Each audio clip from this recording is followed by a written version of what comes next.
Okay बेटा, यहाँ से हम लोग नया चैप्टर स्टार्ट करेंगे। नए चैप्टर का नाम है valuation of goodwill. Valuation of goodwill जो है, अगर आप लोगों ने इसके पहले वाला चैप्टर अगर आपने पहला चैप्टर वैल्यूएशन ऑफ गुडविल किया है तो ये नया चैप्टर वैल्यूएशन ऑफ शेयर्स आप लोगों को इजीली समझ में आ जाएगा।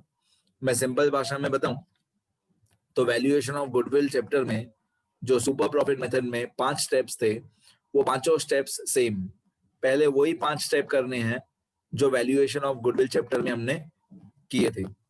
फिर 2 नए स्टेप करने हैं, 2 स्टेप और करेंगे तो हमारा वैल्यूएशन ऑफ शेयर्स चैप्टर भी हो जाएगा। ठीक है, अभी फिलहाल कुछ लिखना नहीं, फिलहाल समझते जाओ। कोई ये पीपीटी है, कोई नया पॉइंट होगा तो मैं ऐड करते जाऊंगा। अब इसके बाद वैल्यूएशन ऑफ शेयर्स में ये पहला मेथड है, ये पहले मेथड का नाम है मेथड 1, बुक वैल्यू पर इक्विटी शेयर और इंट्रिंसिक वैल्यू और नेट एसेट मेथड। ये तीनों एक ही बात है। कभी भी आपको पूछा हुआ हो कि बुक वैल्यू फाइंड आउट करो या इंट्रिंसिक वैल्यू फाइंड आउट करो या नेट एसेट मेथड से शेयर्स की वैल्यू फाइंड आउट करो, तो तीनों एक ही बात है। ठीक है, ये पहले मेथड का नाम। अब ये पहले मेथड में टोटल 7 स्टेप्स होते हैं। पहले मेथड में टोटल 7 स्टेप्स होते हैं। कैपिटल एम्प्लॉयड फॉर गुडविल, आप देखोगे ना, पहले 5 स्टेप्स वही हैं जो गुडविल चैप्टर में, पहले 5 स्टेप्स वही हैं जो गुडविल चैप्टर में सुपर प्रॉफिट मेथड में थे। Capital employed for goodwill, expected profit, average profit for goodwill, super profit, goodwill, फिर कैपिटल एम्प्लॉयड फॉर शेयर्स, फिर बुक वैल्यू पर इक्विटी शेयर। ये 7 स्टेप होते हैं वैल्यूएशन ऑफ शेयर्स के पहले मेथड में। ठीक है बेटा, पहले इतना लिखो सब लोग। तो ये मैंने आप लोगों को बताया 7 स्टेप्स होते हैं कि वैल्यूएशन ऑफ शेयर्स में जो पहला मेथड होता है बुक वैल्यू मेथड, जो पहला मेथड होता है बुक वैल्यू मेथड, उसमें ये 7 स्टेप होते हैं। अब अगर आप लोगों को एडजस्टमेंट में, इस चैप्टर में क्या होता है, कभी कभी ये जो गुडविल है, गुडविल की जो न्यू वैल्यू है या मार्केट वैल्यू है, वो कभी कभी क्वेश्चन में एडजस्टमेंट में दी हुई होती है। तो पहले क्वेश्चन पढ़ने का और ये देखने का कि गुडविल की न्यू वैल्यू या मार्केट वैल्यू एडजस्टमेंट में दी हुई है कि नहीं। तो जो हमारा नेक्स्ट टॉपिक है वो इसी के ऊपर है कि अगर गुडविल की न्यू वैल्यू क्वेश्चन में नहीं दी हुई है तो हम लोग ये 7 स्टेप्स करेंगे। हम लोग ये बुक वैल्यू मेथड वाले 7 स्टेप करेंगे। अगर गुडविल की ये स्टेप 5 में जो मैंने बोला मार्केट वैल्यू, अगर गुडविल की मार्केट वैल्यू या न्यू वैल्यू नहीं दी हुई है तो हमको ये 7 स्टेप करने हैं, step 1, step 2, step 3, step 4, step 5, 6, 7। ठीक है, फर्स्ट पॉइंट में वही लिखा हुआ है, when the new value of goodwill is not given then all 7 steps will be done। लेकिन अगर न्यू वैल्यू ऑफ गुडविल दी हुई है, अगर गुडविल की न्यू वैल्यू दी हुई है तो स्टेप 1 करना है और 6 करना है और 7 करना है। स्टेप 1 उसके बाद डायरेक्टली 6 और 7 करना है, क्योंकि जो स्टेप 1 का आंसर होता है कैपिटल एम्प्लॉयड फॉर गुडविल, वो स्टेप 6 में काम आता है। मतलब अगर आपको गुडविल की मार्केट वैल्यू दी हुई है, अगर गुडविल की मार्केट वैल्यू दी हुई है तो आप लोगों को ये स्टेप 2, 3, 4, 5 नहीं करना है। ठीक है, वही यहाँ पे लिखा हुआ है, when the new value of goodwill is given, when the new value of goodwill is given then step 1, 6, 7 will be done। ये जब हम लोग प्रैक्टिकल क्वेश्चंस करेंगे तो और ज्यादा समझ में आएगा आपको, बट अगर गुडविल की न्यू वैल्यू दी हुई है तो थोड़ा सा क्वेश्चन इजी हो जाएगा। नेक्स्ट पॉइंट, अभी मैं पूरा समझाते जाता हूँ, आप लोग लिखो नहीं, ये पूरा वीडियो लेक्चर कंप्लीट हो जाए उसके बाद लिखना। अब यहाँ पे डायरेक्टली स्टेप 6 का फॉर्मूला या स्टेप 6 का फॉर्मेट क्यों लिखा है मैंने, क्योंकि स्टेप 1 से लेकर स्टेप 5 तक, 1, 2, 3, 4, 5, वो पांचों स्टेप्स का format 100% same valuation of shares में दे सीखना है, रिवाइज करना है।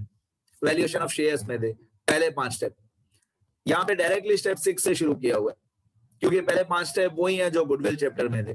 तो स्टेप 6 जो होता है वो होता है capital employed for shares. Step 6 होता है कैपिटल एम्प्लॉयड फॉर शेयर्स।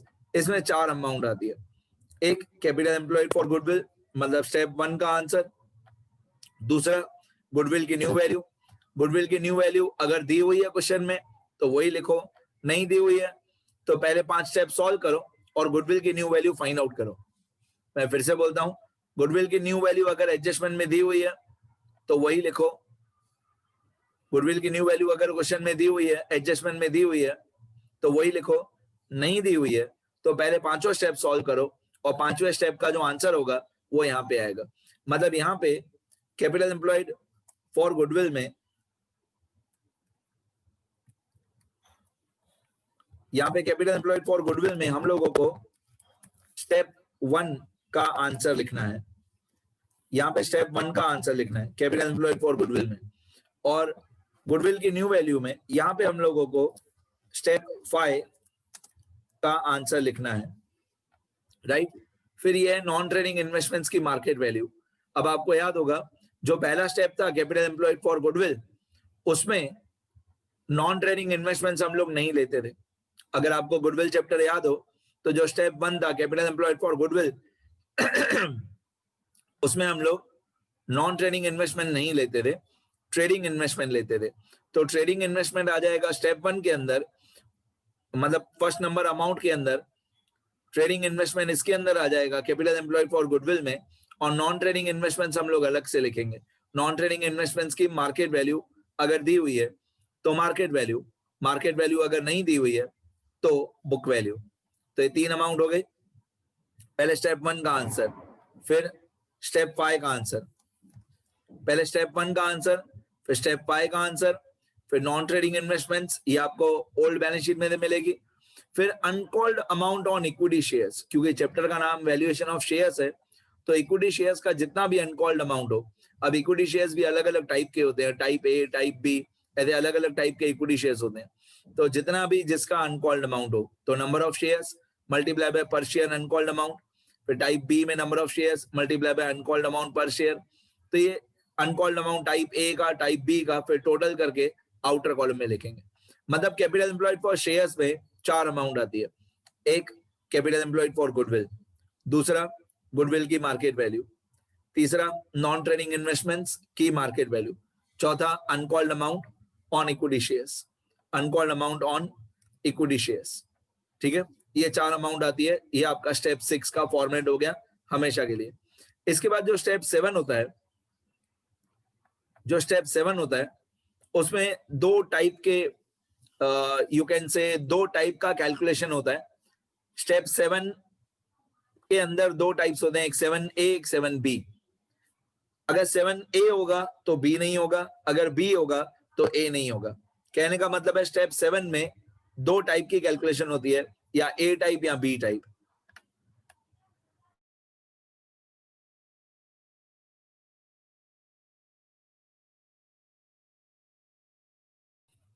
बेटा पहले इतना लिखो तो सब लोग, ये 7 स्टेप बुक वैल्यू मेथड में लिखो तो, ये पहले मेथड का नाम है। लिखो सब लोग पहले इतना, आगे बता दूं 2 मिनट में।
बेटा ये 7 स्टेप लिखो, तब तक मैं एक नया फाइल बना रहा हूँ।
बेटा मैं आप लोगों को एक न्यू फाइल बता रहा हूँ।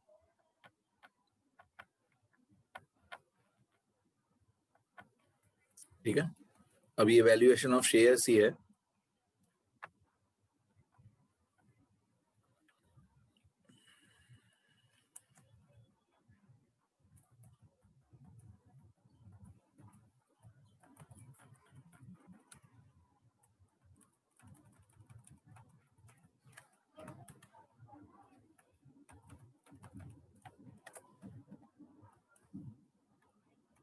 चलो शुरू करते हैं।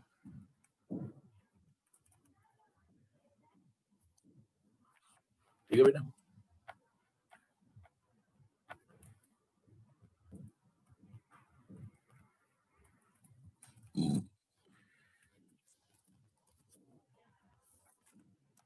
इस तरीके का क्वेश्चन आपको दिया हुआ होगा। शुरू करते हैं।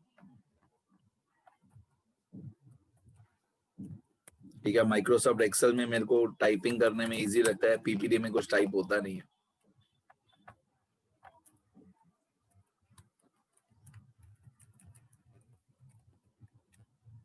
चलो